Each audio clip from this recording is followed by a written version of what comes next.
नमस्कार, खबरों की खबर में आपका स्वागत है।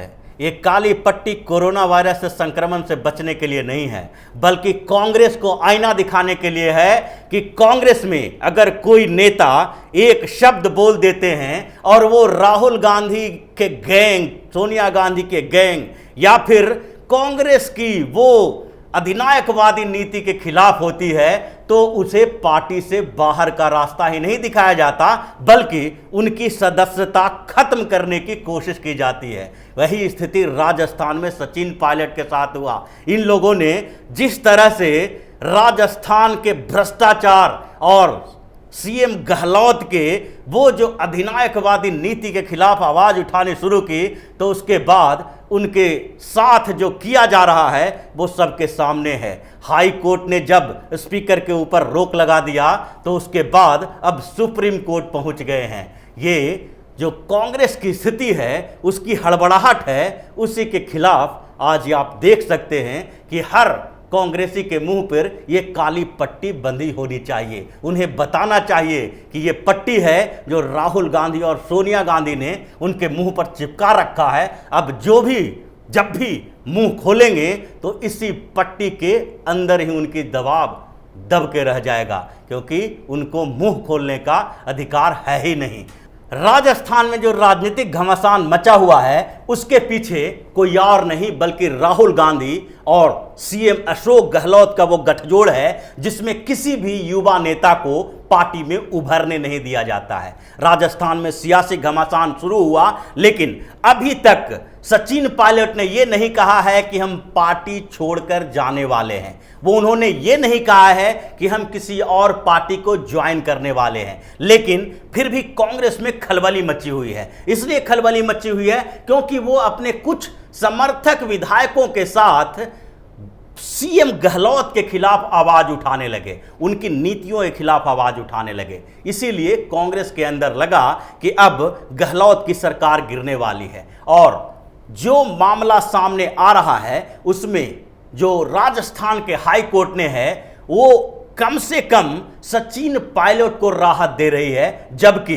राजस्थान के हाई कोर्ट के उस फैसले के खिलाफ कांग्रेस सुप्रीम कोर्ट चली गई है। कांग्रेस को लगता है कि हाई कोर्ट और सुप्रीम कोर्ट में वो एंटी डिफेक्शन पर जो स्पीकर का फैसला है, उसी को अंतिम आधार दिलवा पाएंगे। पूरा मामला राजस्थान में जो चल रहा है, उसमें सबसे बड़ा मसला अशोक गहलोत के अंदर का डर है। अशोक गहलोत को अभी भी भरोसा नहीं है कि सचिन पायलट जो अपने गुट के दूसरे विधायकों के साथ अभी तक जो स्थिति सामने आ रही है, उसमें 20 विधायक सचिन पायलट के साथ हैं और 2 विधायकों को सचिन पायलट के जो समर्थन में थे, उनको जो सीएम गहलोत हैं, उन्होंने बर्खास्त कर दिया है पार्टी से। लेकिन जो 20-21 विधायक सचिन पायलट के गुट के हैं, उन लोगों की सदस्यता रद्द करवाने के लिए गहलोत पूरा जोर लगा रखे हैं।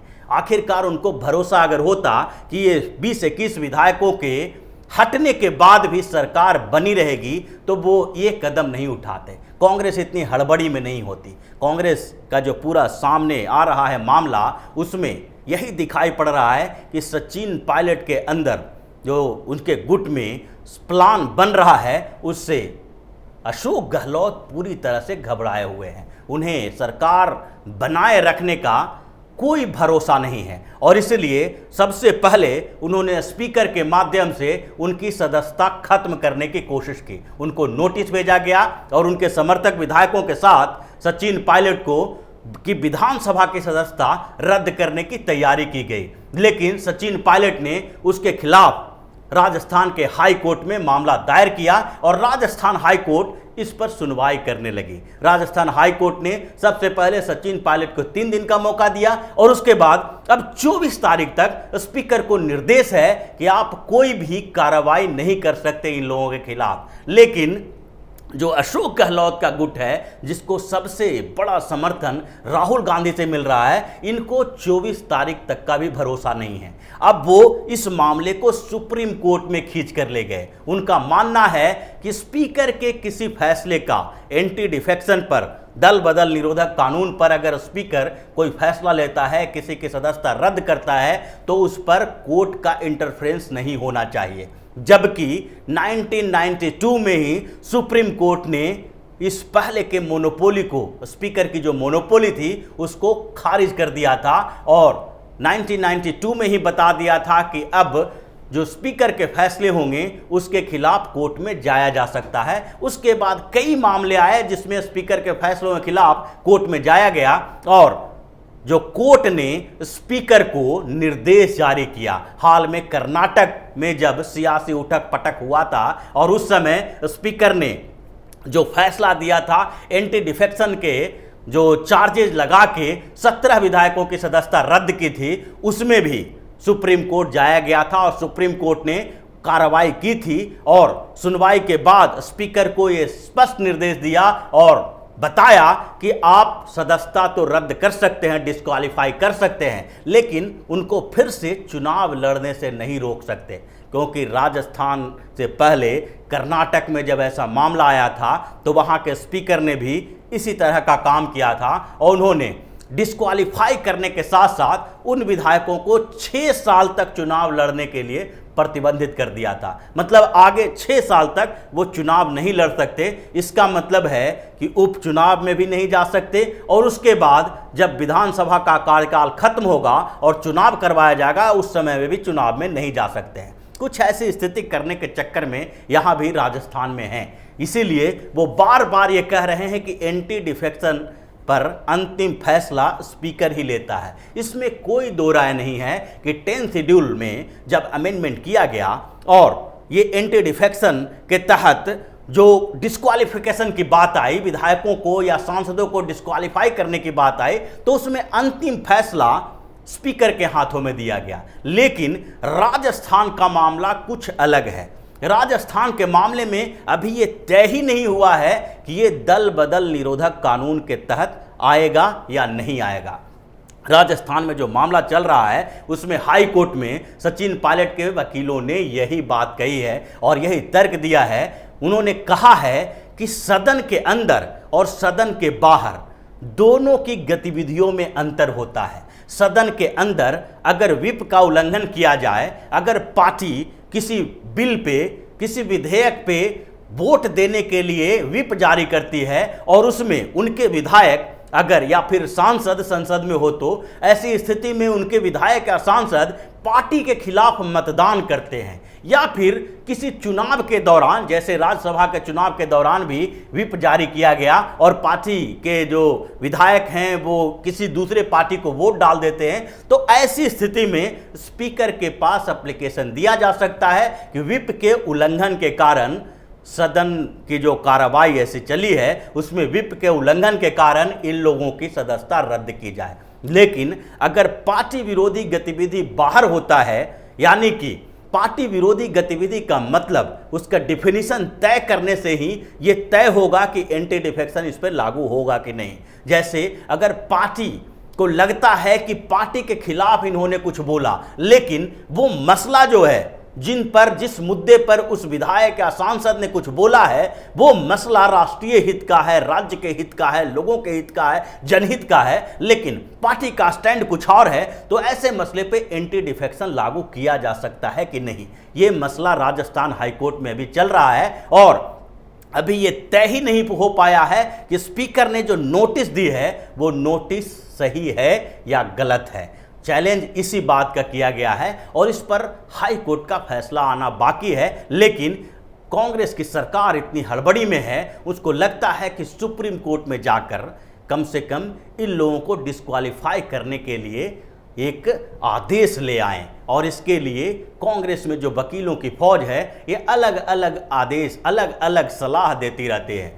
और ये लोग सलाह दे रहे हैं उसी के आधार पर हड़बड़ी में कांग्रेस अपनी बेइज्जती कराने में लगी हुई है। पहले हाई कोर्ट में जो उनके स्पीकर के जो नोटिस है उसको आगे बढ़ाया गया, सचिन पायलट को और ज़्यादा समय दिया गया है, उसके खिलाफ अब सुप्रीम कोर्ट में जाकर एक दिन में ही फैसला आने का इंतजार कर रहे हैं। लेकिन ऐसा होना नहीं है, क्योंकि कांग्रेस की सरकार बचाए रखने के लिए कोर्ट फैसला नहीं देगी। कोर्ट को फैसला करने और न करने से, उनकी सदस्यता जाने और न जाने से राजस्थान की सरकार नहीं बचने वाली है। सचिन पायलट की जो योजना है वो दूसरे स्तर की है और उस योजना पर ही वो आगे बढ़ रहे हैं। इसके लिए कोर्ट में मामला घसीटा जा सकता है और दूसरी तरफ जो गहलोत सरकार की बार बार बेइज्जती हो रही है, उनके भ्रष्टाचार के नए नए मामले उजागर हो रहे हैं, वो सारी कवायद जो चल रही है कांग्रेस के अंदर, वो कांग्रेस के ताबूत में आखिरी कील का काम कर रही है। क्योंकि सारे कांग्रेस के जो दूसरे नेता हैं वो भी अब ये सोचने पर मजबूर होने लगे हैं कि आखिरकार जब कांग्रेस के आला कमान की नीतियों के खिलाफ अगर कोई आवाज़ उठाता है तो उसकी आवाज़ को दबाने के लिए ये लोग कहाँ तक जा सकते हैं। सचिन पायलट 1.5 सालों से ये आवाज़ उठा रहे थे, बार बार ये कह रहे थे कि कांग्रेस का नेतृत्व परिवर्तन होना चाहिए राजस्थान में। राजस्थान में उन्होंने 4 साल तक मेहनत किया और उनके मेहनत के नतीजे ही सामने आए चुनाव परिणाम के रूप में। लेकिन कांग्रेस के आला कमान जो राहुल गांधी और सोनिया गांधी हैं, इन्होंने केंद्र में जो राजनीति, केंद्र की राजनीति में सक्रिय हो चुके थे अशोक गहलोत, उनको राजस्थान भेजकर मुख्यमंत्री बना दिया और सचिन पायलट पीछे की सीट पर बैठे रह गए। ऐसी स्थिति में वो 1 साल 1.5 साल तक इंतजार करते रहे कि जो समझौता उस समय हुआ था कि आगे 1-2 साल के बाद फिर से वहां नेतृत्व परिवर्तन किया जाएगा और सचिन पायलट को मौका दिया जाएगा, वो समय आ रहा है लेकिन उस पर कोई काम नहीं हो रहा है। जब सचिन पायलट को लगने लगा कि अब हमें दरकिनार करने की कोशिश की जा रही है, राजस्थान के संगठन में और जो मंत्री हैं मंत्रिमंडल में हर जगह पर जो अशोक गहलोत हैं वो कब्जा करने की कोशिश कर रहे हैं, तो उन्होंने उसके खिलाफ आवाज़ उठाई और उसी का नतीजा आज है कि कांग्रेस में राजनीतिक घमासान चल रहा है, संकट छाया हुआ है और किसी भी समय राजस्थान की सरकार गिरेगी, इसमें कोई दो राय नहीं है। हो सकता है कि ये 10 दिन, 20 दिन, महीना, 2 महीना चले, ऐसी स्थिति होती रहती है। और जैसे मध्य प्रदेश में भी कई महीनों से जो सुबुगाहट चल रही थी, उसके बाद आखिर में फैसला लिया गया और मध्य प्रदेश की कांग्रेस की सरकार गिरी है। उसी तरह से यहाँ भी महीना 2 महीना लग सकता है, लेकिन कांग्रेस की सरकार यहाँ बचा पाना गहलोत और राहुल गांधी के लिए संभव नहीं है। तो इसी तरह की खबरों के साथ फिर से हाजिर होंगे, तब तक के लिए बने रहिए हमारे साथ और देते रहिए हमें सहयोग, ताकि इसी तरह की खबर हम आपके लिए लाते रहें। धन्यवाद।